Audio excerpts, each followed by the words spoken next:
Joanne. Thank you. Hi, how are you? It doesn't fit. It's a lesbian issue. Okay, people, calm down. All right, sorry, that wasn't part of the resolution talk I was going to do. So, let's see, resolutions. I was really racking my brain with this and thought of something. What was that? I'm sorry. 10 for content. Oh, 10 for content.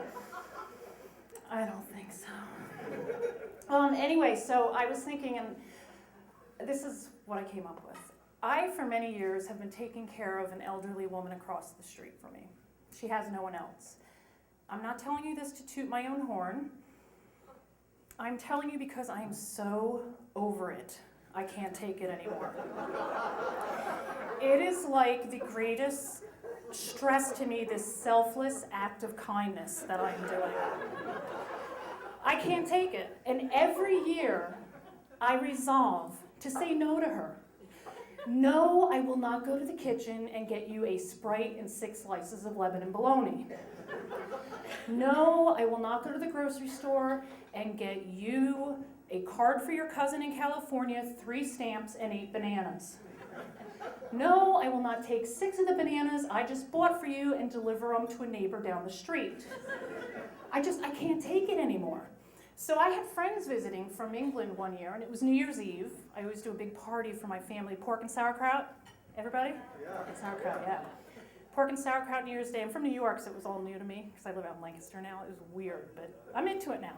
It's just in, out, right? So anyway, I do a big pork fest on New Year's Day.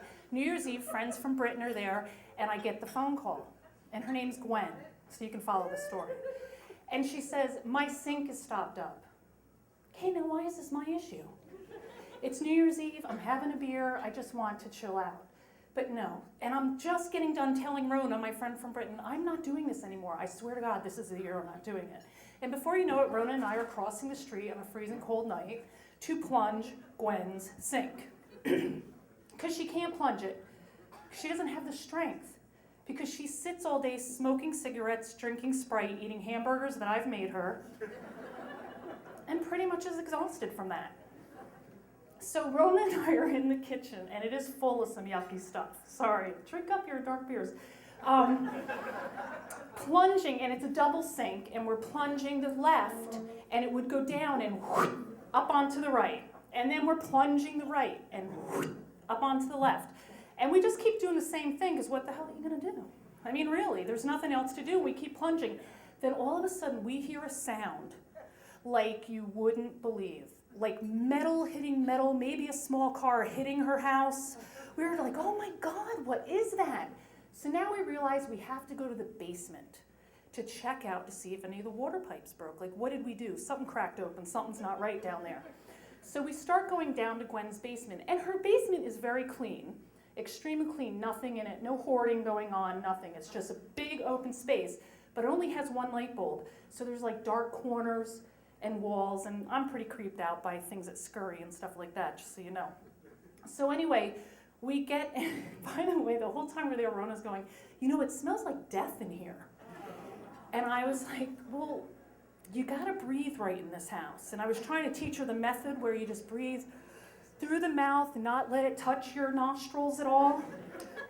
So Rona was sort of practicing that breathing on the steps and didn't see me with the flashlight in my hand going down. And I look and there was just black speckles all over the floor of the basement. And my brain couldn't compute, like, what could this possibly be?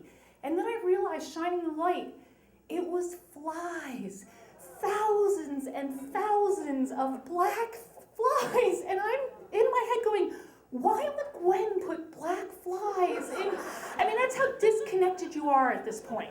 So I'm like, oh my God. And then, of course, Rona just shrieked. And so, like, then I see in the corner, in one of the dark corners, there's a lump, a dark lump, just sitting there. And I'm like, oh. So I shine the light, and it's a bird. How did a bird get in there? A dead bird in the basement. I know, that's where I was, okay? So now, like two white girls in a horror film, right? We keep going. We don't turn around and haul butt. Like, we emptied the sink. I don't know where it went. We keep going. So now we are walking over the flies to the back of the basement, which, by the way, I started to get the smell thing Rhonda was talking about. And it was nice and clean back there, and there were no flies. So we left the pestilence and all in the front. And we checked the pipes, and everything seems okay. And we turn around, and my light hits it. The piece de resistance. It was unbelievable. It was a huge, long, dead rat. Huge. I lost it. I don't know how you are, but I lost it. I would throw children aside. I don't care. I flew up the steps. Rona is screaming, and then we get to the top of the steps, and I realize if we tell Gwen, she'll be chain smoking all night in a nervous wreck. So we're not going to tell her. So we go out into the living room and say, okay, your sink is done.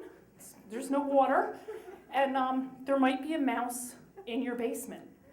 And she's like, a mouse, you know, I've seen a long mouse running around here, really long one. I'm like, yeah, it's a mouse. So now I go home, and Rona's looking for a drink. She's not going back. But I realize I have to take care of this mess. So I go home, and I look for Anne, my partner, okay? She's my rock. She's solid. She's gonna take care of it. She knows what to do with dead mice.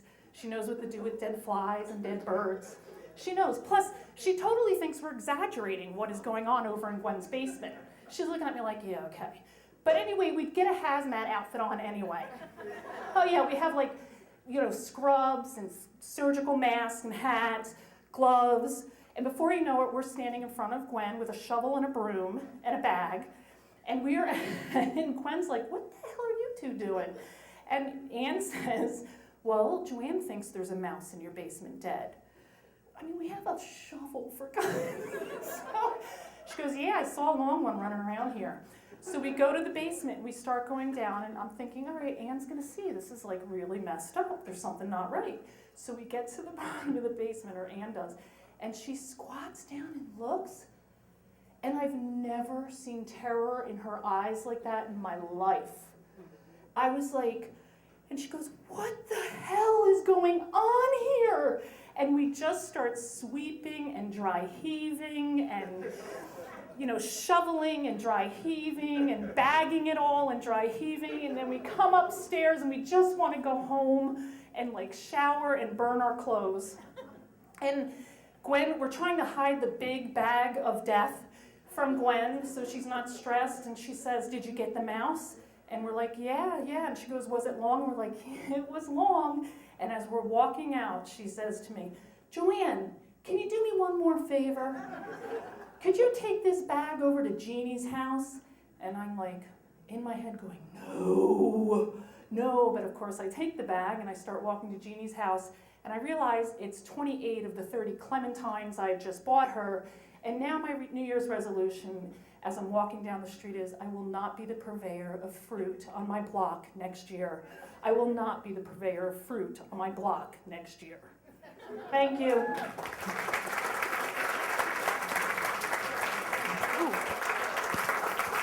Keep going for Joanne.